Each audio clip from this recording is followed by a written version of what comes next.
একজনের ব্যাপারে আরেকজনের কান ভারী করা, ওর কথা ওর কাছে, ওর কথা ওর করে, এরকম করে সমাজের মধ্যে একটা গিরিঙ্গি লাগায়, আছে না নেই? এটা হারাম। রাসূল সাল্লাল্লাহু আলাইহি ওয়াসাল্লাম বলেন, মেরাজের রাত্রে আমি দেখেছি কিছু লোক লাহুম আযফার মিন নুহাস, তাদের নখগুলো তামা দিয়ে তৈরি, নখর ধারালো, ইয়াখদাশুনা বিহা উজুহাহুম ওয়া সুদুরাহুম, তারা তাদের নিজের নখ দিয়ে নিজের গালের গোশত, বুকের গোশতগুলো টেনে টেনে ছিঁড়ছে। রাসূল সাল্লাল্লাহু আলাইহি ওয়াসাল্লাম জিবরাইল ইসলামকে বললেন, মানহুম ইয়া জিবরিল, জিবরিল কারা এরা, এত বড় শাস্তি? জিবরাইল ইসলাম বললেন, হুম আহলুল গীবা মিন উম্মাতিক, এরা হচ্ছে আপনার উম্মতের মধ্য থেকে তারা যারা গীবত করে। ইন জাআকুম ফাসিকুম বিনাবাইন ফাতাবায়ানু, কোনো পাপাচারী যদি কোনো নিউজ নিয়ে আসে, বিশ্বাস করার আগে নিউজটা যাচাই করে নিও। আন তুসিবু কওমান বিজাহালাতিন ফাতুসবিহু আলা মা ফাআলতুম নাদিমিন, যদি তোমরা বিশ্বাস করে ফেলো তাহলে কোনো কওমের উপর হয়তো এমন ডিসিশন নিয়ে নিতে পারো যে ডিসিশনের কারণে পরে তোমাদেরকে পস্তাতে হবে। এক নম্বরে আল্লাহ তাআলা যে ইনস্ট্রাকশনটি দিয়েছেন, শুরুতে বলে রাখা ভালো, মৌলিকভাবে 10টি দিক নির্দেশনা আল্লাহ তাআলা দিয়েছেন আমাদের সমাজটাকে শান্তিপূর্ণ করার জন্য। 10টা ম্যানার আল্লাহ তাআলা শিখিয়েছেন। আওয়াজ করে বলেন তো, মোট কয়টি নির্দেশনা? 10টি। আমরা গুনে গুনে সামনের দিকে আগাবো। এক নম্বরে আল্লাহ তাআলা বললেন, ইয়া আইয়ুহাল্লাযীনা আমানু লা তুকদ্দিমু বাইনা ইয়াদাইল্লাহি ওয়া রাসূলিহি ওয়াত্তাকুল্লাহ ইন্নাল্লাহা সামিউন আলিম। ওহে বিশ্বাসীরা, তোমরা আল্লাহ আল্লাহর রাসূল তোমাদেরকে যা করতে বলে এইটার চেয়ে বেশি অ্যাডভান্স হয়েও না, অতটুকুতেই থাকো, ওইটাতেই কল্যাণ, ওইটাতেই বরকত। আল্লাহ আল্লাহ রাসূলের চাইতে বেশি বোঝা যাবে না, ওনারা যেটা বলেছেন এটাই ফাইনাল। মা কানা লিমুমিনিন ওয়ালা মুমিনাতিন ইযা কাদাল্লাহু ওয়া রাসূলুহু আমরান আইয়াকুনা লাহুমুল খিয়ারাতু মিন আমরিহিম। আল্লাহ আল্লাহ রাসূল যদি আমাদেরকে কোনো নির্দেশনা দেয়, তখন কোনো বিশ্বাসীর জন্য এটা মানলেও চলে, না মানলেও চলে, এরকম ভাবা যাবে? আল্লাহ রাসূলের পক্ষ থেকে, আল্লাহর পক্ষ থেকে একটা আদেশ আসছে, এখন এই আদেশ আপনি মানলেও হয়, না মানলেও হয়, এরকম নাকি ব্যাপারটা বলেন তো? বরং মানতেই হবে। বরং কি? মানতেই হবে। এটা কম্পালসারি, এটা অপশনাল না। তাহলে সমাজকে শান্তিপূর্ণ করার এক নাম্বার গাইডলাইন হচ্ছে আল্লাহ রাসূলের পক্ষ থেকে যে নির্দেশনা আসবে এটা আপনাকে কম্পালসারি টু অ্যাবাইড বাই, এটা মানতেই আপনাকে হবে। এবং রাসূল সাল্লাল্লাহু আলাইহি ওয়াসাল্লাম যেটা শিখিয়েছেন ওইটাই স্ট্যান্ডার্ড, এর চেয়ে আর ভালো করা যায় না। এক সাহাবী বেশি ইবাদত করতে যেয়ে বললেন যে আমি আজ থেকে সারা রাত তাহাজ্জুদ পড়ব, রাতে আর ঘুমাবো না। আরেক সাহাবী বললেন আমি সারা বছর রোজা রাখবো, আমি আর রোজা ভাঙবো না। আরেক সাহাবী বলে আমি আমার স্ত্রীদের কাছে যাব না, আমি সন্ন্যাসী জীবনযাপন করব। তো রাসূল সাল্লাল্লাহু আলাইহি ওয়াসাল্লাম শুনে অপছন্দ করলেন, বললেন তোমরা নাকি এমন এমন বলেছ, আমি তো বিশ্বনবী রাহমাতাল লিল আলামিন, আল্লাহর হাবিব, আমি তো কোনো দিন রোজা রাখি, আবার কোনো দিন রাখি না। সোম বৃহস্পতিবারে রাখি, অন্যান্য দিন তো রাখি না। আবার রাতে আমি ঘুমাই, আবার তাহাজ্জুদও পড়ি, আবার আমি স্ত্রীদের সাথেও মেলামেশা করি। তো আমার এই ব্যালেন্স লাইফ লিড করেও তো আমি আল্লাহর শ্রেষ্ঠ হতে আমার কোনো সমস্যা হয় নাই, তোমাদের কি সমস্যা হলো? সুবহানাল্লাহ। দেখেন, ইসলাম খুব ব্যালেন্সড অ্যাপ্রোচে বিশ্বাস করে, ভারসাম্যপূর্ণ জীবন বিধান। তার মানে রাসূল সাল্লাল্লাহু আলাইহি ওয়াসাল্লাম যেটা শিখিয়েছেন ওইটাই স্ট্যান্ডার্ড। আপনি কি রাসূল সাল্লাল্লাহু আলাইহি ওয়াসাল্লামের চেয়ে বেশি মুত্তাকি হতে পারবেন? বুঝে থাকলে আওয়াজ করে বলুন, আল্লাহ রাসূলের চেয়ে বেশি বুজুর্গ হওয়া সম্ভব? মুত্তাকি হওয়া সম্ভব? আল্লাহওয়ালা হওয়া সম্ভব? তিনি যেটা শিখিয়েছেন ওইটাই স্ট্যান্ডার্ড। তাহলে প্রথম দিক নির্দেশনা হচ্ছে আল্লাহ আল্লাহ রাসূলের চেয়ে বেশি বোঝা চলবে। ওনারা যে নির্দেশনা দিয়েছেন সেটা মানলেই জীবনের সুখ, সেটা মানলেই কি? এক নম্বর গাইডলাইন। সমাজ যদি শান্তিপূর্ণ সমাজ আমরা পেতে চাই, পিসফুল সোসাইটি যদি পেতে চাই। 2 নম্বর গাইডলাইন হচ্ছে আল্লাহ তাআলা বলছেন, ইয়া আইয়ুহাল্লাযীনা আমানু লা তারফাউ আসওয়াতাকুম ফাওকা সাওতিন নাবী ওয়া লা তাজহারু লাহু বিল কওলি কাজাহরি বা'দিকুম লিবা'দিন আন তাহবাতা আ'মালুকুম ওয়া আনতুম লা তাশউরুন। ওহে বিশ্বাসীরা, নবীর কণ্ঠের চাইতে তোমাদের কণ্ঠকে উঁচু করো না, খবরদার। যদি করো, নিজেরা নিজেদের সাথে যেভাবে কথা বলো, নবীর সাথে যদি এভাবে কথা বলো, তাহলে তোমাদের সব আমলগুলোকে বাতিল করে দিবে কে? এই আয়াত নাজিলের একটা প্রেক্ষাপট আছে। বনু তামিম গোত্রের লিডার কে হবে এটা নিয়ে ডিসকাশন হচ্ছিল। তো আবু বকর রাদিয়াল্লাহু তাআলা আনহু বললেন, আমি চাই উনি হোক লিডার। ওমরে ফারুক বলে, না না না, উনি না, আপনি বুঝতে পারেন নাই, আমি চাই ইনি হোক। আবু বকর বলে, ওমর তুমি ঠিক বলো না, আমি বললে তুমি উল্টাটা বলো, উনি হলে ভালো হয়। ওমরে ফারুক বলে, না না না, উনি না, উনি হলে। এই যে উনি করে দুইজন তর্ক বিতর্ক করতে করতে ওনাদের কণ্ঠটা রাসূল সাল্লাল্লাহু আলাইহি ওয়াসাল্লামের কণ্ঠের চাইতে একটু উঁচু হয়ে গেল, যেটা দেখতে অনেকটা অশোভন ছিল, সুন্দর দেখাচ্ছিল না। তো রাসূল সাল্লাল্লাহু আলাইহি ওয়াসাল্লাম সামনে বসা, ওনার সামনে উঁচু গলা করে কেউ কথা বলবে, এটা আল্লাহ বরদাস্ত করলেন না। আরশের উপর থেকে আল্লাহ তাআলা আয়াত নাজিল করলেন, লা তারফাউ আসওয়াতাকুম ফাওকা সাওতিন নবী, খবরদার নবীর কণ্ঠের চাইতে যেন তোমাদের কণ্ঠ উঁচু হয়ে না যায়। যদি যায় তাহলে তোমাদের আমলগুলো বাতিল হয়ে যাবে, এবং নিজেরা নিজেদেরকে যেভাবে ডাকো সেভাবে ডেকো না, এরকম করলে আমল বাতিল হয়ে যাবে। তো আল্লাহ তাআলা এখানে আদব শিক্ষা দিলেন যে রাসূল সাল্লাল্লাহু আলাইহি ওয়াসাল্লামের সামনে কথা বলতে গেলে খুব ভদ্র ভাষায় কথা বলতে হবে, শালীন ভাষায় কথা বলতে হবে। মজার ব্যাপার হচ্ছে, আপনারা জানেন কিনা জানি না, যারা হজ উমরা করেছেন আপনারা দেখবেন যে রাসূল সাল্লাল্লাহু আলাইহি ওয়াসাল্লামের পবিত্র কবরের উপর এই আয়াতটা এখনও লেখা আছে যে লা তারফাউ আসওয়াতাকুম ফাওকা সাওতিন নবী, নবীর কণ্ঠের চাইতে যেন কণ্ঠ উঁচু হয়ে না যায়। এজন্য দেখবেন যে যারা রাসূল সাল্লাল্লাহু আলাইহি ওয়াসাল্লামের কবর জিয়ারত করতে যায়, ওনারা কবরের সামনে যে ধৈর্য ধারণ করতে পারে না, বুক ফেটে কান্না আসে যে আজীবন যে নবীর কথা শুনলাম, যে নবীর হাদিস শুনলাম, যে নবীকে আমি এত ভালোবাসি, যে নবী আমার জন্য সুপারিশ করবেন, যে নবী আমাকে হাউজে কাউসারের পানি দিবেন, সেই নবী এখানে শুয়ে আছে। এটা ভাবতেই মুমিন হৃদয়ে বাঁধ ভাঙা কান্নার জোয়ার আসে, হাউমাউ করে কাঁদতে ইচ্ছে করে, কিন্তু ওখানে আওয়াজ করা যায় না, কারণ ওখানে লেখা লা তারফাউ আসওয়াতাকুম ফাওকা সাওতিন নবী, নবীর দরবারে বড় গলায় আওয়াজ করে কোনো শব্দ উচ্চারণ করা যাবে না। খুব ভদ্র বিনম্র চিত্তে রাসূল সাল্লাল্লাহু আলাইহি ওয়াসাল্লামের রওজার সামনে দাঁড়িয়ে আমরা সালাম পাঠ করি। তো এই নিয়মটা শুধু যে রাসূল সাল্লাল্লাহু আলাইহি ওয়াসাল্লামের জন্যই খাস তা নয়, আমাদের আব্বা আম্মা, আমাদের শিক্ষক, মুরব্বী, আধ্যাত্মিক নেতা, ধর্মীয় গুরু, ইসলামী আন্দোলনের বড় লিডার, এরকম যে কারো সামনে বড় গলায় উঁচু গলায় আওয়াজ করে কথা বলা যাবে না, বরং সেখানে ভদ্রতা, এটিকেটস, নম্রতা এটা বজায় রাখতে হবে। এটা বুঝতে পেরেছেন? হ্যাঁ। পাশাপাশি রাসূল সাল্লাল্লাহু আলাইহি ওয়াসাল্লাম একবার দুপুরবেলায় ওনার ঘরে শুয়েছিলেন। সূরার নাম হচ্ছে সূরাতুল হুজুরাত, মনে আছে তো আপনাদের? সূরার নাম কি?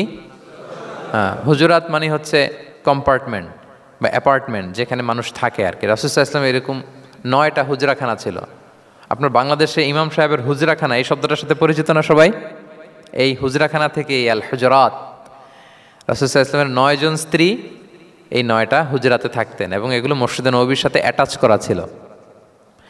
দুপুরে খেয়ে রাসূল সাল্লাল্লাহু আলাইহি ওয়াসাল্লাম কাইলুলা করছেন, বিশ্রাম নিচ্ছেন। হঠাৎ কিছু বেদুইন লোক, যাদের মধ্যে সভ্যতার ছোঁয়া লাগেনি, তারা এসে রাসূল সাল্লাল্লাহু আলাইহি ওয়াসাল্লামকে ডাকতে আরম্ভ করলো, ইয়া মুহাম্মদ উখরুজ ইলাইনা, ইয়া মুহাম্মদ উখরুজ, এই মুহাম্মদ বেরো বেরো, কথা আছে, এই মুহাম্মদ বেরো বেরো। মানে কেমন যেন বন্ধুরে ডাকতেছে, মনে হচ্ছে বন্ধুকে ডাকতেছে। আল্লাহ তাআলা এটা বরদাস্ত করলেন না, বললেন খবরদার, নিজেরা নিজেদেরকে যেমনে ডাকো, নবীকে যদি অমনে ডাকো, তোমার ঈমান আমল সব বাতিল হয়ে যাবে, খবরদার, সব বাতিল হয়ে যাবে। বরং ওনাকে যখন সম্বোধন করবে তখন ডাক দিবে খুব ভদ্র ভাষায়, বলতে হবে ইয়া নবী আল্লাহ, ইয়া রসুল আল্লাহ, ইয়া হাবিব আল্লাহ, এরকম ভদ্রোচিতভাবে রাসূল সাল্লাল্লাহু আলাইহি ওয়াসাল্লামকে ডাকতে হবে। তাহলে রাসূলের সামনে কণ্ঠ উঁচু করার কারণে আল্লাহ তাআলা এই আয়াত নাজিল করলেন, এবং এই আয়াত নাজিলের পরে ওমরে ফারুক রাদিয়াল্লাহু তাআলা আনহু এত ভয় পেলেন। এরপরে রাসূল সাল্লাল্লাহু আলাইহি ওয়াসাল্লামের সামনে কথা বলতে গেলে উনি এত আস্তে কথা বলতেন, ওই যে বেশি জোরে যদি কথা বলে তাহলে আমার সব আমল বাতিল হয়ে যাবে, এত আস্তে বলতেন। রাসূল সাল্লাল্লাহু আলাইহি ওয়াসাল্লাম জিজ্ঞেস করা লাগতো, ওমর কি বললে, আবার বলো তো, একটু জোরে বলো ওমর, আরেকটু জোরে বলো, আরেকটু জোরে বলো। সুবহানাল্লাহ। মানে এত মিন করে, এত ক্ষীণ ক্ষীণ শব্দে ওমর ফারুক কথা বলতে লাগলেন যে রাসূল সাল্লাল্লাহু আলাইহি ওয়াসাল্লামের বুঝতে কষ্ট হচ্ছিল কথা। তখন তিনি বলতেন, ওমর আরেকটু জোরে বলো না, কি বললে বুঝলাম না, আরেকটু জোরে বলো। ওনারা এতটা ভয় পেয়েছিলেন এই আয়াত নাজিল হওয়ার পরে। তাহলে 2 নাম্বার ইনস্ট্রাকশন হচ্ছে, মুরব্বী, শিক্ষক, ওস্তাজ, ধর্মীয় গুরু, আধ্যাত্মিক নেতা, ইসলামী আন্দোলনের বড় নেতা, এরকম রেসপেক্টেড কারো সামনে উচ্চবাচ্য করে কথা বলা উচিত না। এটা আদবের খেলাফ, শিষ্টাচারের খেলাফ। আর আমরা বলেছি এই সূরাটা আমাদের শিষ্টাচার নিয়ে কথা বলে, সামাজিক রীতিনীতি, শিষ্টাচার, এটিকেটস নিয়ে কথা বলে। তাহলে এই যে 2টা ইনস্ট্রাকশন গেল। 3 নম্বর ইনস্ট্রাকশন হচ্ছে আল্লাহ তাআলা বললেন, ইয়া আইয়ুহাল্লাযীনা আমানু, ওহে বিশ্বাসীরা, ইন জাআকুম ফাসিকুম বিনাবাইন ফাতাবায়ানু, কোনো পাপাচারী যদি কোনো নিউজ নিয়ে আসে, বিশ্বাস করার আগে নিউজটা যাচাই করে নিও। আন তুসিবু কওমান বিজাহালাতিন ফাতুসবিহু আলা মা ফাআলতুম নাদিমিন, যদি তোমরা বিশ্বাস করে ফেলো তাহলে কোনো কওমের উপর হয়তো এমন ডিসিশন নিয়ে নিতে পারো যে ডিসিশনের কারণে পরে তোমাদেরকে পস্তাতে হবে। তাহলে 3 নম্বর ইনস্ট্রাকশন হচ্ছে, নিউজ একটা শুনলেই বিশ্বাস করা যাবে, এটাকে ভেরিফাই করতে হবে। কি করতে হবে? You have to verify and cross check the authenticity of the news. নিউজটা সঠিক কিনা আপনাকে ক্রস চেক করতে হবে, শুনলেই বিশ্বাস করা যাবে না। এটা বর্তমান সময়ের সাথে অনেক বেশি প্রাসঙ্গিক। এত হোক্স নিউজ এখন, এত রুমার্স, এত ফেক নিউজ সোশ্যাল মিডিয়াগুলোতে, ইভেন মেইন স্ট্রিম মিডিয়াও যা প্রচার করে সবই যে আপনি বিশ্বাস করতে পারবেন তাও না, ওইটাও একটু ক্রস চেক করে নিতে হবে, এদেরও কিছু প্রোপাগান্ডা থাকে আবার। হ্যাঁ, এরাও নিউজকে এমনভাবে অনেক সময় করে তাদের সুবিধার্থে। সো আপনার চোখ কান খোলা রেখে অনেকগুলো নিউজ একসাথে মিলিয়ে তারপরে বিশ্বাস করতে হবে। কিন্তু আমাদের সরল মনা অনেক ভাইদের যেটা হয়, ফেসবুকে একটা কিছু দেখেই আমরা মনে করি যেটা সঠিক, ফলে কি করি, শেয়ার দিয়ে ফেলি। কি করি, শেয়ার দেই। আবার আপনার বন্ধুরা শেয়ার দেয়, ফলে মুহূর্তে একটা রুমর, একটা গুজব ছড়িয়ে পড়ে সমাজে, কিন্তু আদতে এটার সাথে কোনো মিলই নাই বাস্তবতার। এরকম হয় কি হয় না বলেন তো? দেখেন ইসলাম কত সুন্দর একটা নিউজকে ভেরিফাই করার জন্য আমাদেরকে নির্দেশ দিয়েছে। ফাতাবাইয়ানু মানে ক্রস চেক করো। কোনো সংবাদ আসলেই চিলে কান নিয়ে গেছে শুনলে চিলের পেছনে দৌড় দিবেন নাকি? না, আগে প্রথমে কি করবেন, একটু দেখে নিতে হবে যে আসলে কি কান নিয়ে গেল না রয়ে গেল। এই আয়াত নাজিলের একটা প্রেক্ষাপট আছে, সেটা কি, পঞ্চম হিজরিতে বনুল মুস্তালেকের যুদ্ধে যখন আল্লাহ হাবিব ইসলাম জয়লাভ করলেন, বনুল মুস্তালেকের সবাই মুসলিম হলো। রাসূল ইসলাম তাদেরকে দিনের দাওয়াত শিখিয়ে বললেন, বছর শেষে তোমাদেরকে জাকাত পে করতে হবে, আর জাকাতের এই টাকা নেয়ার জন্য আমি একজনকে পাঠাবো বছর শেষে। তো বছর শেষে তিনি বনুল মুস্তালেকের যে লিডার হারিস ইবনে মেরারের কাছে আল ওয়ালিদ ইবনে উকবা নামে জাকাতের কালেক্টর এক সাহাবিকে তিনি পাঠালেন যে যাও তুমি যে জাকাত নিয়ে আসো। তো উনি গেলেন, উনি আসবেন শুনে বনুল মুস্তালেকের সবাই পল্লী থেকে বের হয়ে মরুভূমির মাঝখানে তলোয়ার নিয়ে, ঘোড়া টোরা নিয়ে তাকে ওয়েলকামিং রিসেপশনের জন্য, রেড কার্পেট রিসেপশনের জন্য সবাই দাঁড়ায় আছে যে নবীর সাহাবি আসবে, জাকাত কালেক্ট করতে, আমরা জাকাত দিব। এখন ওই সাহাবি যখন গেলেন, সবাইকে এরকম ঘোড়া তলোয়ার এরকম সাজসজ্জা নিয়ে দাঁড়ায় থাকার কারণে উনি ভয় পেয়ে গেলেন। উনি ভাবছে আমাদের মনে হত্যা করার জন্য দাঁড়ায় আছে। উনি আর এটা ঠিকঠাক না জেনে অ্যাবাউট টার্ন ফিরে গেলেন মদিনায়, যে বলে ইয়া রাসূলুল্লাহ, বনুল মুস্তালিক তো সব মোরতাদ হয়ে গেছে, এরা তো আর মুসলিম, এরা তো আমাকে মারার জন্য সব দাঁড়ায় আছে। আসলে বলেন তো কথাটা কি সত্য না মিথ্যা? একেবারে মিথ্যা। রাসূল সাল্লাল্লাহু আলাইহি ওয়াসাল্লাম এই কথা শুনেই বিশ্বাস করলেন সরল মনে। বিশ্বাস করেই খালিদ ইবনে ওয়ালিদ রাদিয়াল্লাহু তাআলা আনহুকে বললেন, অ্যাটাক বনুল মুস্তালিক, বনুল মুস্তালিকে অভিযান পরিচালনা করো। সাথে সাথে আল্লাহ বললেন, নবী রাখেন, আস্তে অ্যাটাক করেন, একটু থামেন নবী, একটু রাখেন। আপনি যার কাছ থেকে শুনেছেন সে মিথ্যা বলেছে, অসত্য কথা বলেছে, আসলে ঘটনা এমন নয়। আজকে তার কথার উপর বেস করে আপনি যে খালিদ ইবনে ওয়ালিদকে অভিযান পরিচালনা করতে বললেন, সে যে যদি অ্যাটাক করে কয়েকজনকে হত্যাও করে ফেলতো, এই যে রক্তপাত হতো, ব্লাডশেড, এটার দায় কিন্তু আপনি এড়াতে পারতেন, কারণ আপনি আদেশ দানকারী। আল্লাহ রাসূল সাল্লাল্লাহু আলাইহি ওয়াসাল্লামকে থামালেন আল্লাহ তাআলা আয়াত নাজিল করে যে আপনি ক্রস চেক করেন। পরে রাসূল সাল্লাল্লাহু আলাইহি ওয়াসাল্লাম ক্রস চেক করে লোক পাঠিয়ে জানলেন যে না, এমন কিছুই নয়, তারা কেউ মোরতাদ হয় নাই, সবাই তারা মুসলিমই আছে, তারা ওয়েলকামের জন্য আসছিল, উনি ভাবছে যে ওনাকে হত্যা করার জন্য দাঁড়ায় আছে। তাহলে চিন্তা করছেন যুগে যুগে এই সমস্যা আছে না নাই বলেন? রাসূল সাল্লাল্লাহু আলাইহি ওয়াসাল্লামের জীবনীতে এই ঘটনা ঘটিয়ে আমাদের চোখে আঙ্গুল দিয়ে আল্লাহ তাআলা বুঝাতে চাইলেন যে কোনো নিউজ আসলেই এটা ভেরিফাই না করে বিশ্বাস করা যাবে না। যত মেইন স্ট্রিম মিডিয়া হোক, ওটা শুনলে আপনি আরও আপনার সোর্স থেকে আপনি একটু জানবেন, এরপরে আপনি বিশ্বাস করবেন। নাকি বিশ্বাস না করে শেয়ার দিবেন? আপনি কি জানেন যে একটা কথা শুনেই ক্রস চেক না করে অ্যাকশনে যাওয়াতে কত পরিবার ভেঙে যায়, কত সম্পর্ক ভেঙে যায়? আমাদের মধ্যে প্রবণতা আছে। আপনার ছেলের ব্যাপারে একজন একটা কথা বললো, এসে ছেলের মারপিট, জিজ্ঞেসও করেন না এটা। আপনার মেয়ের ব্যাপারে একজন এসে একটা বাজে কথা বলছে, এসেই আপনি মেয়ের সাথে খারাপ আচরণ। আপনার ওয়াইফের ব্যাপারে একজন বললো আর কি যে ভাই আপনি এখানে, ভাবিকে তো দেখলাম ওইখানে আরেকজনের সাথে, আপনি এসেই আপনার স্ত্রীর উপর চড়াও অথবা গায়ে হাত তুললেন। তো হতে পারে যে ওই ভদ্রলোক অন্য কোনো মহিলাকে দেখেছে যে দেখতে আপনার স্ত্রীর মতো, এরকম হতে পারে কি পারে না বলেন? তো এই যে আপনি ক্রস চেক না করে, ভেরিফাই না করে যে অ্যাকশনে গেলেন, এতে সমস্যা হবে না সমাজে? পরিবার ভাঙে, সমাজে সম্পর্ক নষ্ট হয়, কলহ বাঁধে। এই জন্য আল্লাহ তাআলা বলেন যে সোসাইটিটাকে যদি পিসফুল করতে চাও, ইযা জাআকুম ফাসিকুম বিনাবাইন ফাতাবায়ানু, নিউজ আসলেই বিশ্বাস করো না।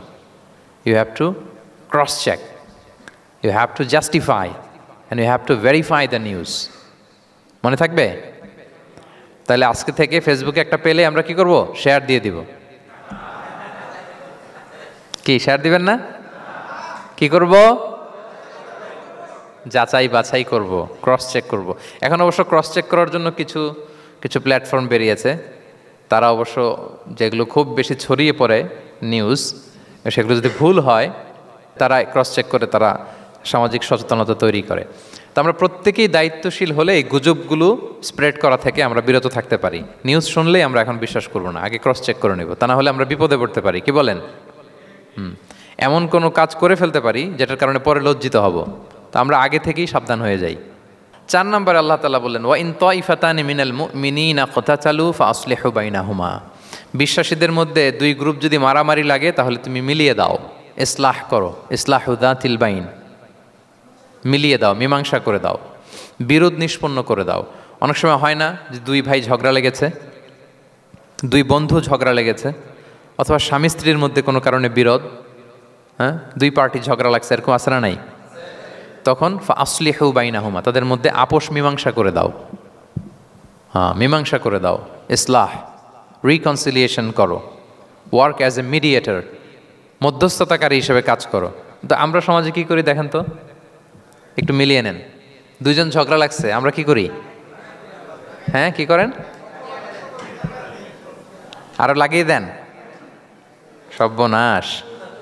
তাই তো আপনাদের ওয়াজি করতেছি আমি না, তাদেরকে আরো ঝগড়ায় মাতিয়ে তোলা যাবে না, লাগিয়ে দেওয়া যাবে না, বরং ঝগড়া থামিয়ে দিতে হবে। কি করতে হবে? কয়েক জায়গায় কৌশল করে মিথ্যা বলা জায়েজ, সহিহ হাদিসে এসছে। এর মধ্যে একটা আছে, 2 জন মানুষের মধ্যে সম্পর্ক নষ্ট, তাদের সম্পর্ক জোড়া লাগিয়ে দেওয়ার জন্য আপনি কৌশল করে মিথ্যা বলতে পারেন। যেমন ধরেন যে 2 জনের সাথে কথা হয় না, দা কুমড়া সম্পর্ক, আপনি একজনকে বললেন যে ভাই ওই দিন তো ওই লোক আপনার ব্যাপারে অনেক প্রশংসা করলো। সে তো শুনে অবাক হবে, কিরে আমার প্রশংসা কি বললো, এমন এমন বললো। তো এটা শুনে ওই লোকের ব্যাপারে তার মনটা একটু নরম হবে। আবার তাকে বললেন যে উনি তো আপনার ব্যাপারে এরকম একটা পজিটিভ কমেন্ট করলো, সেও অবাক হবে, তাই নাকি, তার সাথে আমি এত ভুল বোঝাবো যে আসলে লোকটা তো তাইলে ভালো। এই যে 2 জনকে আপনি এমন কিছু কথা কৌশল করে বললেন, ফলে তাদের মধ্যে একটা হৃদ্যতা তৈরি হবে। হঠাৎ দেখবেন যে একজন আরেকজনকে দেখে সালাম দিয়ে কথা বলে কোলাকুলি করে সেই আগের যেই শত্রুতা সব নিমেষে শেষ হয়ে গেছে। ঠিক কিনা বলেন? এই যে মধ্যস্থতাকারী আপনি হলেন, এজন্য আল্লাহ তাআলা আপনাকে সওয়াব দিবেন। তাহলে বিবাদমান 2 গ্রুপ দেখলে আমরা আজ থেকে আরো ঝগড়া লাগিয়ে দিব না মিলিয়ে দিব? রাসূল সাল্লাল্লাহু আলাইহি ওয়াসাল্লাম বলেন, আলা উখবিরুকুম বিআফদালা দারাজাতিম মিন সাদাকাতি ওয়াস সিয়ামি ওয়াস সালাহ। নামাজ, রোজা, সাদাকা, এর চেয়েও একটা বড় মর্তবার ভালো কাজ আছে, সেটা কি আমি তোমাদের বলবো না? সাহাবারা বলেন। আল্লাহ রাসূল সাল্লাল্লাহু আলাইহি ওয়াসাল্লাম বলেন, সেটা হচ্ছে ইসলাহু যাতিল বাইন, 2 পক্ষকে মিলিয়ে দেয়া, বিবাদমান 2 গোষ্ঠীকে কি করা? মিলিয়ে দেয়া। এটা নামাজ, রোজা, সাদাকা, এর চেয়েও বেশি সওয়াবের কাজ।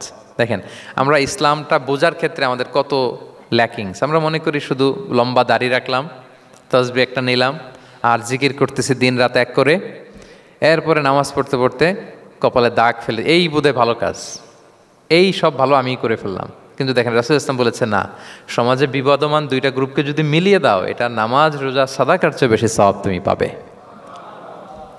তাহলে এখন থেকে যদি আমরা বিবাদ দেখি কি করব?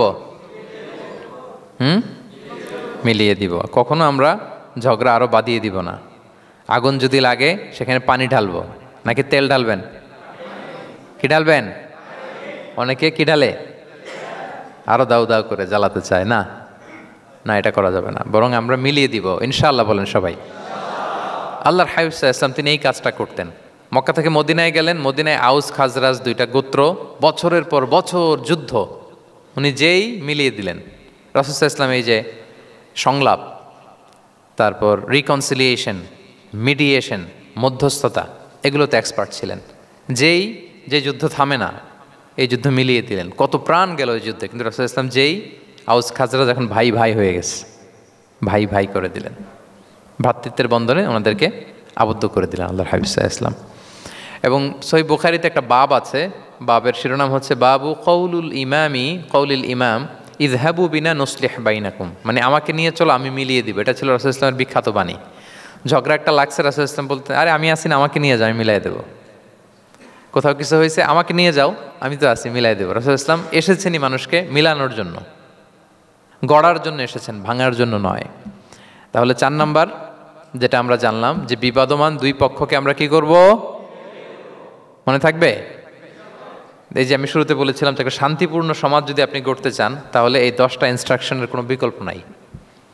এখানে সোশ্যাল নর্মস, কিছু মোরালিটি, কিছু ভ্যালিউজ, বিশেষ করে ম্যানার্স, ম্যানার্স আমাদেরকে শিখিয়েছেন আল্লাহ তাআলা। তাহলে 4টা জানলাম, কয়টা? 5 নম্বরে আল্লাহ বলেন, ইয়া আইয়ুহাল্লাযীনা আমানু লা ইয়াসখার কওমুন মিন কওম আসা আন ইয়াকুনু খায়রাম মিনহুম। ওহে বিশ্বাসীরা, তোমরা একে অপরকে তুচ্ছ তাচ্ছিল্য করো না, হাসি ঠাট্টা করো না, কাউকে সুখরিয়া মানে কাউকে তুচ্ছ করা, কাউকে নিয়ে ব্যঙ্গ করা, হাসি তামাশা করা, এটা করো না, এটা কবিরা গুনাহ। মানে এমন কোনো কথা বলো না যাতে তোমার ভাইয়ের মনে কষ্ট হয়, এরকম কিছু বলা যাবে না। আমরা অনেক সময় এটা করে ফেলি, এমন কথা বলি যেটাতে আরেক ভাই বা আরেক বোন কষ্ট পায়। আমরা খুব সিম্পলি বলি, কিন্তু এটা কবিরা গুনাহ। এটা কি? বিশেষ করে তার আকৃতি নিয়ে আপনি কিছু বলতে পারবেন না, এটা বড় কবিরা গুনাহ। এটাকে বডি শেমিং বলে। কি বলে? বডি শেমিং হারাম।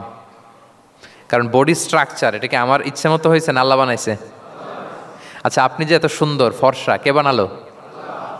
হ্যাঁ, আবার আরেকজন যে একটু শ্যামবর্ণের, তাকে কে বানালো? আপনি লম্বা, কে বানালো? কেউ খর্বাকৃতির খাটো, তাকে কে বানালো? তাহলে আপনি আকৃতি নিয়ে তাকে যদি ঠাট্টা করেন, আসলে কি ঠাট্টা কি তাকে করা হলো নাকি আল্লাহকে? কারণ আসল ডিজাইনারটা কে? হুয়াল্লাযী ইউসাউবিরুকুম ফিল আরহামি কাইফা ইয়াশা। আল্লাহ তাআলা তোমাদেরকে যেমন চেয়েছেন ঠিক তেমন মাতৃগর্ভে তোমাদেরকে ডিজাইন করেছেন, তোমাদের আকৃতি দিয়েছেন। এজন্য কারো আকৃতি নিয়ে অবজ্ঞা করা, তুচ্ছ করা, হেয় করা, এটা প্রকারান্তরে আল্লাহকে অবজ্ঞা করার সমান। দ্য ক্রিয়েটর, যিনি স্রষ্টা, তাকে আপনি অবজ্ঞা করেছেন, ঠিক কিনা বলেন? তাহলে এখন কারো আকৃতি নিয়ে কিছু বলবেন? আমরা বাংলাদেশে এরকম বলি না? বেশি মোটা হলে তাকে একটা নাম দিয়ে ফেলি। হ্যাঁ, কি বলি? কি বলেন? মোটু। তারপর কেউ চিকন হলে তাকে একটা নাম দিয়ে ফেলি, চিকন আলী। এরপর ধরেন যে কারো হয়তো নাক ছোট, চোখ ছোট, তাকে চাকমা বলে আমাদের এলাকায়। হ্যাঁ, নাক ছোট চাকমা। তো এটা হইল? তো সে কি নিজে তার নাককে এরকম বানাইছে? এরকম নানা ধরনের আকৃতির অনেক কিছু হতে পারে। এই যে বডি শেমিং, এটা হারাম। এটা কি? এবং জরিপে এসেছে অনেক বাচ্চারা স্কুলে যেতে চায় না তার দেহের বিভিন্ন আকৃতি নিয়ে, তার বন্ধুরা তাকে টিস করার কারণে। খুব মোটা সে, তাকে নিয়ে তার ফ্রেন্ডরা এমন কথা বলে, সে আর স্কুলে যাওয়ার প্রতি আগ্রহ ফিরে পায় না। তো এটা কত বড় সামাজিক সমস্যা আপনি খেয়াল করেছেন? হ্যাঁ, কখনো কারো আকৃতি নিয়ে কোনো কমেন্টস করা যাবে? কারণ আকৃতিটা দিয়েছে কে? এটা খবরদার, এটা বড় কবিরা গুনাহ। আব্দুল্লাহ ইবনে মাসউদ রাদিয়াল্লাহু তাআলা আনহু, এই সাহাবী, ওনার পা দুইটা ছিল চিকন, চিকন পা। উনি একবার আরাক গাছের চূড়ায় উঠেছেন, মেসোয়াকের ডাল ভেঙে মেসোয়াক করবেন। বাতাসের ঝাপটা, ওনার লুঙ্গিটা একটু সরে গিয়েছে, পা দুইটা দেখা গিয়েছে। তো এত চিকন পা দেখে সাহাবারা সবাই হাসতেছে নিচে। রাসূল ইসলাম বললেন, ব্যাপার কি, তোমরা হাসো কেন? বলে যে ইবনে মাসউদের পাগুলো দেখে দেখেন রাসূল কত চিকন পা, হাসতেছে। রাসূল ইসলাম রাগান্বিত হলেন, বললেন, ওই সত্তার শপথ যার হাতে আমার আত্মা, ওই আল্লাহর কসম করে আমি বলি, লাহুমা আসকালু ফিল মিজান মিন উহুদ। এই পা দুটো মিজানের পাল্লায় রাখা হলে কিয়ামতের দিন উহুদ পাহাড়ের চেয়ে বেশি ভারী হয়ে যাবে। তার মানে এত সম্মান ইবনে মাসউদের, সম্মান আল্লাহর কাছে। কল্পনা করেন, উহুদ পাহাড়ের চেয়ে বেশি ভারী হয়ে যাবে। কিন্তু আমরা অনেক সময় এই মানুষের আকৃতি নিয়ে তুচ্ছ তাচ্ছিল্য করি। রাসূল সাল্লাল্লাহু আলাইহি ওয়াসাল্লামের একজন স্ত্রী ছিল, নাম সফিয়া। কি নাম? সফিয়া বিনতে হুয়াই ইবনুল আখতাব। উনি আকৃতিতে কিছুটা খাটো ছিলেন এবং একটু স্থূলাকৃতির ছিলেন। তো এটাকে একটু ইঙ্গিত করে আম্মাজান আয়েশা রাদিয়াল্লাহু তাআলা আনহা একবার একটা শব্দ ব্যবহার করেছেন, মানে শব্দ দিয়ে কৌশলে বুঝিয়েছেন, তানি কসিরা, মানে আপনার সেই খাটো স্ত্রী সফিয়া। নারীদের মধ্যে এটা থাকে স্বাভাবিক, মানবীয় কারণে। একাধিক স্ত্রী হলে মানবীয় কারণে একটু জেলাসি বা একটু কিছু বিষয় থাকে, এটা থেকে মানুষ বেরোতে পারে না, এবং সেটা নবীদের স্ত্রীরাও সেটা থেকে বেরোয়া সম্ভব ছিল না। তো কথা বলতে বলতে এমন একটা শব্দ বললেন যেটা দিয়ে সফিয়া রাদিয়াল্লাহু তাআলা আনহাকে বুঝালেন যে আপনার অমুক স্ত্রী, মানে তিনি আকৃতিতে কিছুটা খাটো এবং কিছুটা স্থূলাকৃতির। এই শব্দটা রাসূল ইসলাম পছন্দ করলেন না। বললেন, আয়েশা, এটা তুমি কি বললে? আয়েশা, তুমি কি জানো? লাকুত কুলতি কালিমা, তুমি এমন একটা শব্দ বলেছ সফিয়ার ব্যাপারে, লাউ মুজিজাত বিমা ইল বাহরি লা মাজহাজাতহু। এই শব্দটা যদি নীল সাগরে ছেড়ে দেওয়া হয় তাহলে এই শব্দের পঙ্কিলতার কারণে নীল সাগরের পানি মুহূর্তেই কালো হয়ে যাবে। আর এরকম শব্দ যেন আমি না শুনি। আম্মাজান আয়েশা রাদিয়াল্লাহু তাআলা সচেতন হয়ে গেলেন, আর কখনো এরকম বলেননি। দেখেন, রাসূল ইসলাম কখনো এই বডি শেমিংকে স্পেস দিতেন না, কখনো না। আমরা এগুলোকে ছোট মনে করি, কিন্তু যাকে আপনি বলেন সে অনেক কষ্ট পায় মনে, সে খুব মনে কষ্ট পায়, এজন্য এটা বলা যাবে না, খবরদার। রাসূল সাল্লাল্লাহু আলাইহি ওয়াসাল্লাম বলেন, ইন্নাল আবদা লা ইয়াতাকাল্লামু বিল কালিমাতি মা ইয়াতাবায়্যানু ফিহা ইয়াজিল্লু বিহা ফিন্নার। মানুষ অনেক সময় মুখ ফসকে এমন কমেন্ট করে ফেলে অন্যের ব্যাপারে, এটা দিয়ে সে মাঝে মাঝে জাহান্নামী হয়ে যায়, কিন্তু সে ভাবেই নাই এই শব্দ আমাকে জাহান্নামে ঢুকাবে। কারণ এই মুখ দিয়ে যা বেরোয় এটা বলতে অনেক সাবধানে। রাসূল সাল্লাল্লাহু আলাইহি ওয়াসাল্লাম বলেছেন, দুইটা অঙ্গের গ্যারান্টি যদি কেউ আমাকে দেয়, আমি তাকে জান্নাতের গ্যারান্টি দেই। মাই আদমান লি মা বাইনা লিহিয়াইহি ওয়া মা বাইনা রিজিলাইহি আদমান লাহুল জান্নাহ। দুই অঙ্গের গ্যারান্টি যে দেয় তাকে আমি জান্নাতের গ্যারান্টি দেয়। এক হচ্ছে দুই চোয়ালের মাঝখানে যা আছে, মানে জিব্বা, এই জিব্বার গ্যারান্টি যদি দেয়। আরেকটা হচ্ছে দুই পায়ের মাঝখানে যা আছে, মানে মানুষের প্রাইভেট। এই দুইটা অঙ্গের গ্যারান্টি যদি কেউ দেয় যে এই দুই অঙ্গ দিয়ে আমি কোনো পাপ কাজ সংগঠিত করব না, বিশ্বনবী সাল্লাল্লাহু আলাইহি ওয়াসাল্লাম বলেন, আমি আমার ওই উম্মতকে জান্নাতের গ্যারান্টি দেই। তাহলে তুচ্ছ তাচ্ছিল্য ঠাট্টা বিদ্রুপ করা যাবে না। 6 নম্বরে, ওয়ালা তালমিজু আনফুসাকুম, তোমরা অন্যের বদনাম করে বেরিও না। লামজ আসছে লুমাজা থেকে, ওয়াইলুল লিকুল্লি হুমাজাতিল লুমাজা, যে প্রকাশ্যে অন্যের বদনাম করে বেড়ায়, অন্যের দোষ খুঁজে বেড়ায়। একদল লোক আছে দেখবেন শুধু অন্যের দোষ খোঁজে, নিজের দিকে আঙ্গুল যায় না। কিন্তু এইভাবে আরেকজনের দিকে আঙ্গুল দিলে যে 3টা আঙ্গুল নিজের দিকে যায়, এটা আবার ভুলে যায়। কাউকে যদি আমি এরকম করি, আমার দিকে কয় আঙ্গুল বলেন? এই 3টা কার দিকে?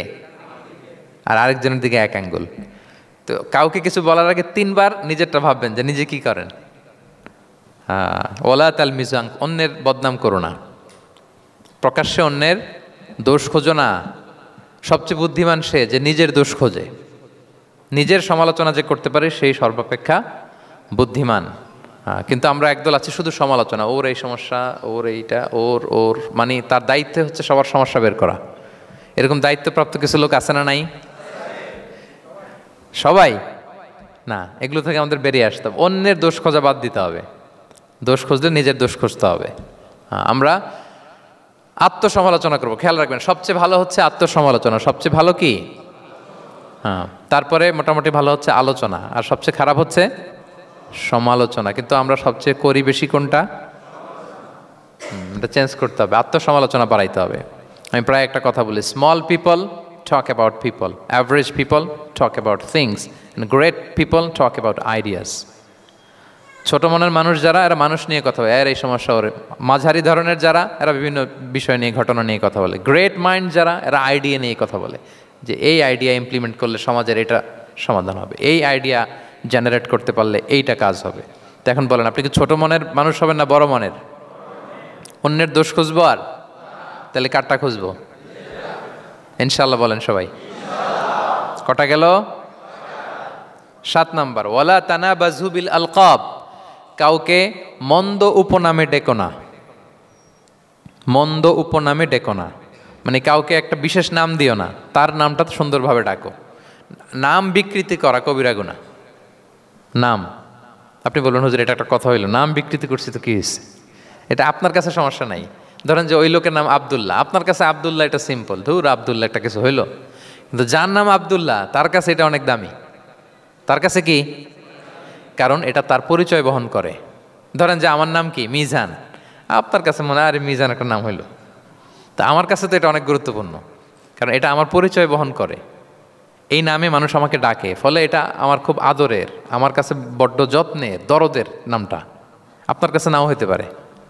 মানুষ প্রত্যেকে তার নিজের নামকে খুব পছন্দ করে। দেখবেন যে মানুষ কাগজ পেলে নিজের নামটা লেখে, সিগনেচার দেয় একটা, দেখবেন দেয়।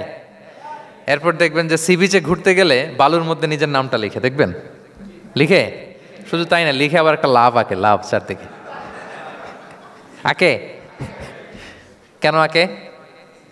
কারণ এই নামটা সে পছন্দ করে অনেক, এটা তার কাছে গুরুত্বপূর্ণ, আপনার কাছে নাও হতে পারে। এজন্য প্রত্যেকের নামটা তার কাছে খুব আদরের, যত্নের। তার নামটা আপনি সুন্দরভাবে বলবেন। নাম আপনি বিকৃত করতে পারবেন না। এটা কি গুনাহ? সগীরা কবিরা গুনাহ। এটা আমরা সমাজে করি, নাম বিকৃত করি না, নাম বিকৃত করা যাবে না। ওয়ালা তানাবাজু বিল আলক, মন্দ নামে ডেকো না। আমাদের সমাজে এটা আছে, দেখবেন যে বাবা মা সুন্দর নাম রেখেছে আবু বকর, ওকে ডাকে বকইরা, আছে না এরকম?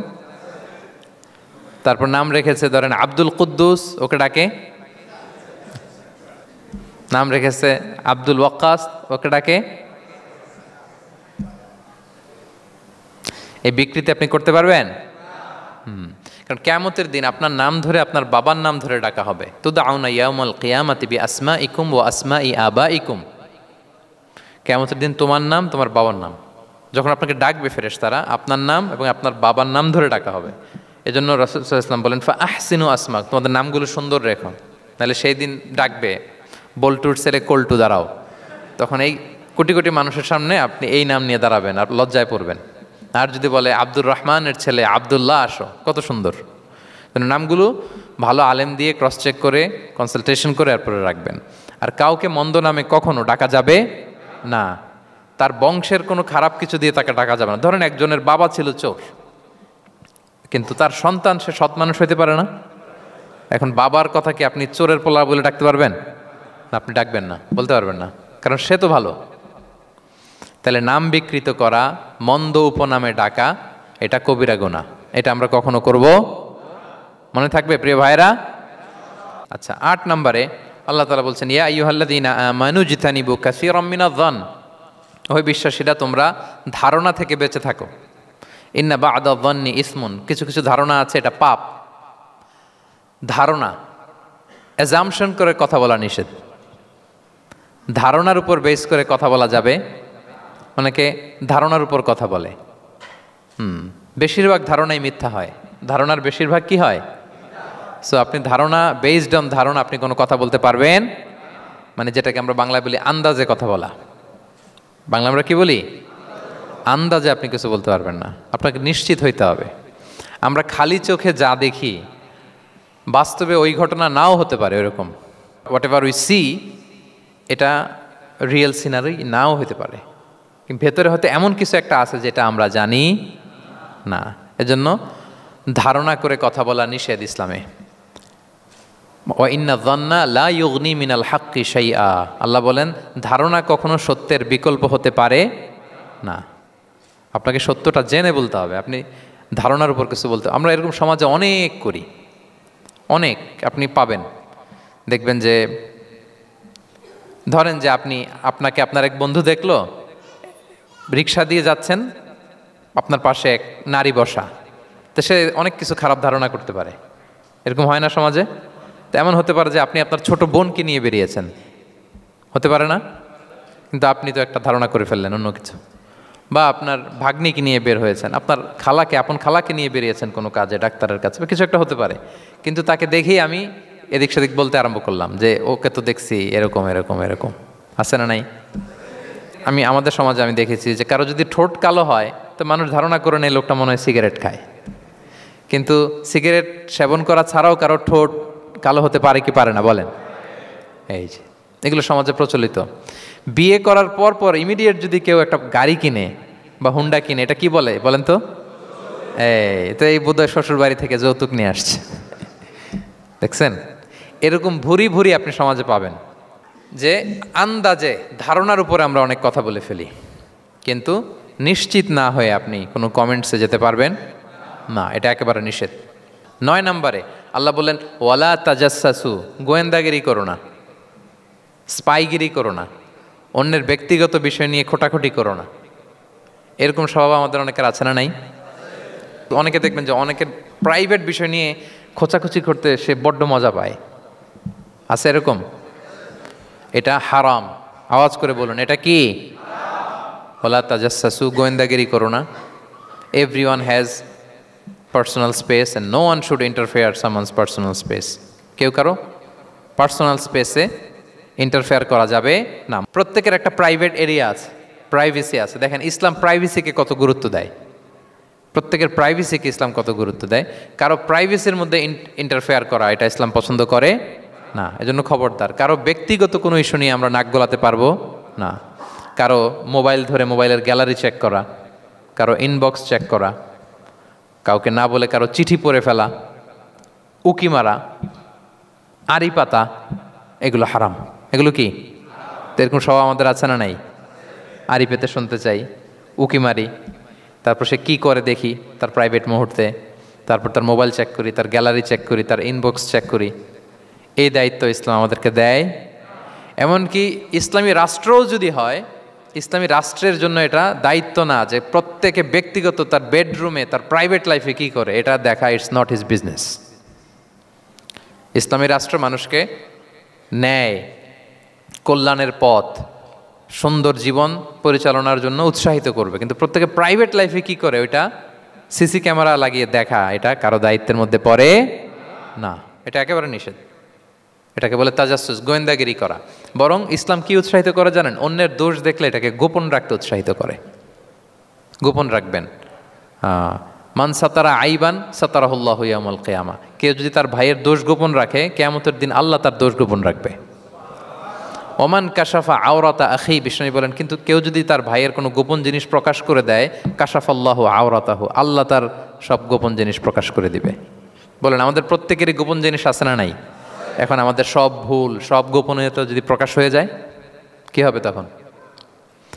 আল্লাহ নিজে দায়িত্ব নিচ্ছে যে তুমি যদি তোমার ভাইয়ের কিছু ফাঁস করো, তোমার হাড়ি আমি হাটে ভাঙবো। হাটে হাড়ি ভাঙবো তোমার আমি, তখন দেখা যাবে। আমাদের অনেকের এই মানসিকতা আছে, অন্যের প্রাইভেট বিষয় নিয়ে কখনো আপনি নাক গলাতে পারবেন না। কারো প্রাইভেসিতে আপনি ইন্টারফেয়ার করবেন না, কারো প্রাইভেট স্পেসে আপনি ইন্টারফেয়ার করবেন না। এটা খুব বাজে একটা স্বভাব, এটা ইসলাম হারাম করে দিয়েছে।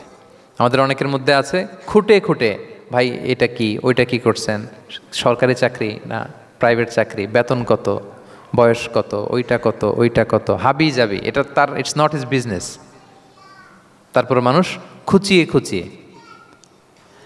নিঃসন্তান দম্পতি আমি দেখেছি, তাদেরকে পেলে অনেকে, ভাই কি সমস্যা, কয় বছর হইল, বাচ্চা নিচ্ছেন না কেন, কবে হবে, কার সমস্যা, আপনার সমস্যা না ভাবির সমস্যা, বেটা তোর কি সমস্যা ওইটা বল।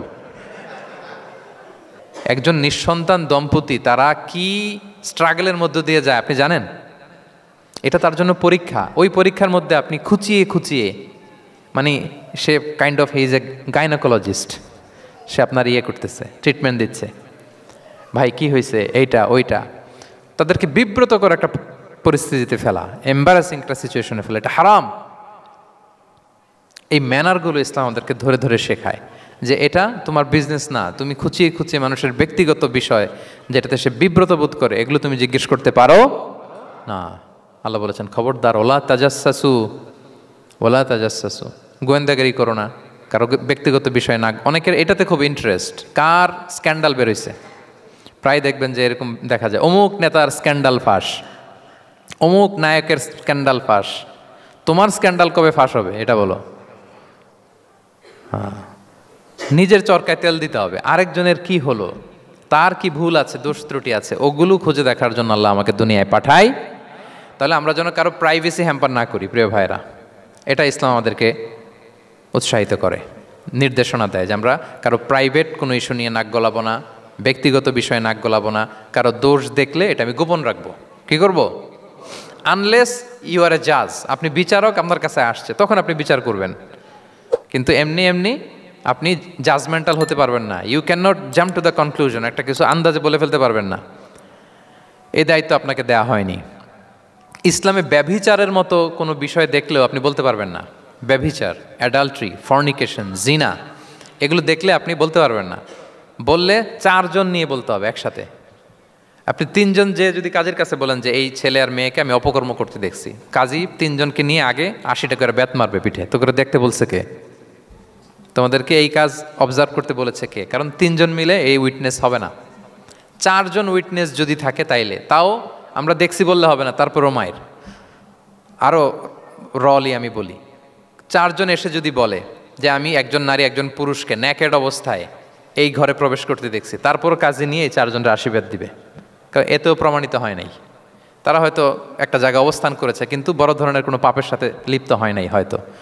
তার মানে একেবারে চাক্ষুষ, তাও নারী দিয়ে এই উইটনেস হবে না, 4 জন পুরুষ এই পাপ কাজের চাক্ষুষ সাক্ষী ছিল, এটা যদি বলে, সব কিছু যদি মিলে যায়, তারপরে তাদেরকে শাস্তি দেওয়া যাবে। এর আগে সম্ভব না। এটা কোনো মানুষ কোনো পাপ কাজ এইভাবে লোকচক্ষুর সামনে কখনো করে না। তার মানে দেখেন এটা কেন এরকম শক্ত করা হলো, যাতে আপনি না বলেন, কারণ বলতে গেলে আপনি আরো মাইর খাবেন, অপবাদের শাস্তি পাবেন।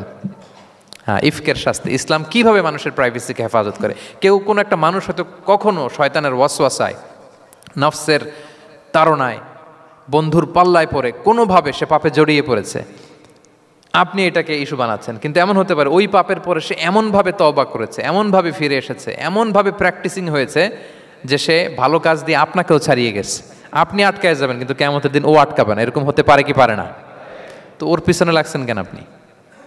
আপনি আপনার ইস্যু দেখেন, আপনি কতটা প্র্যাকটিসিং হতে পেরেছেন, আপনি কতটা শুদ্ধাচার আনতে পেরেছেন আপনার জীবনে, সেটা দেখতে হবে। এজন্য খবরদার, ওয়ালা তাজাসসু, গোয়েন্দাগিরি করো না, কারো প্রাইভেট বিষয় নিয়ে নাক গলাতে যেও না। সুবহানাল্লাহ, হোয়াট এ রিলিজিয়ান! কত সুন্দর আমাদের ধর্ম, হাউ লাকি উই আর! আমরা কত ভাগ্যবান যে আল্লাহ তাআলা এই ধর্ম আমাদেরকে দিয়েছেন, এমন বিধান আমাদের জন্য প্রেসক্রাইব করেছেন যেগুলো মানলে আমাদের সমাজটা একটা জান্নাতের বাগান হয়ে যাবে। তাহলে 9 নম্বর ছিল ওয়ালা তাজাসসু, গোয়েন্দাগিরি করুন। আজকে থেকে করবেন। কারো মোবাইল ধরবেন, আর গ্যালারি দেখবেন, কারে কি মেসেজ করছিল পড়তে যাবেন, গোপনে তার ড্রয়ার খুলে তার চিঠি পড়বেন, আড়ি পাতবেন, উকি মারবেন, কারো গোপন বিষয় নিয়ে ইন্টারেস্ট দেখাবেন। কথা বলেন না, দেখাবেন? এগুলো নিয়ে কোনো ইন্টারেস্ট আমরা দেখাতে পারবো না। গোয়েন্দাগিরি আমাদেরকে বাদ দিতে হবে। আল্লাহ আমাদেরকে বোঝার তৌফিক দান করুক। কয়টা গেল? আরেকটা, লাস্ট নাম্বার। আল্লাহ বলেন, সর্বশেষ আল্লাহ বলেন, ওয়ালা ইয়াগতাব বা'দুকুম বা'দা, একে অপরের পরনিন্দা চগলখুরি করো না। ইয়াগতাব মানে গীবা, গীবত করো না। আইয়ুহিব্বু আহাদুকুম আন ইয়াকুলা লাহমা আখিহি মাইতান ফাকারিহতুম, তোমরা কি চাও যে তোমরা তোমাদের মৃত ভাইয়ের গোশত ভক্ষণ করবে? মানে যে ব্যক্তি গীবত করে সে যেন তার মৃত মরা ভাইয়ের পচা গোশত খায়। গীবত করা, গীবত কাকে বলে? রাসূল সাল্লাল্লাহু আলাইহি ওয়াসাল্লাম বলেন, গীবত হচ্ছে যিকরুকা আখাকা বিমা ইয়াকরাহু, তোমার ভাইয়ের অনুপস্থিতিতে তোমার ভাই সম্পর্কে এমন কিছু বলা যেটা শুনলে সে অপছন্দ করে, এমন কিছু বলা যেটা শোনা সে পছন্দ করে না। তো এক সাহাবী বলেন, ইয়া রাসূলুল্লাহ আফারাআইতা ইন কানা ফি মা আকুল, হে আল্লাহর রাসূল, আমার ভাইয়ের মধ্যে যদি আসলেই সেই সমস্যাটা থাকে তাইলেও কি গীবত হবে? রাসূল সাল্লাল্লাহু আলাইহি ওয়াসাল্লাম বললেন, আরে তাইলেই তো গীবত হবে। ওই দোষ যদি থাকে, ওটা তার অনুপস্থিতি যদি বলে বেরো, তাইলেই তো গীবত হবে। আর ওই দোষ যদি না থাকে তাহলে তো অপবাদ হবে, এটা তো আরো বড় গুনাহ, ওটা তো বহতান। তাহলে এই গীবা ইংরেজিতে বলে ব্যাক বাইটিং। ইংরেজিতে কি বলে? এই ব্যাক বাইটিং, চগলখুরি বা পরনিন্দা, আরবিতে বলে গীবাত। এই গীবত আমরা করব না।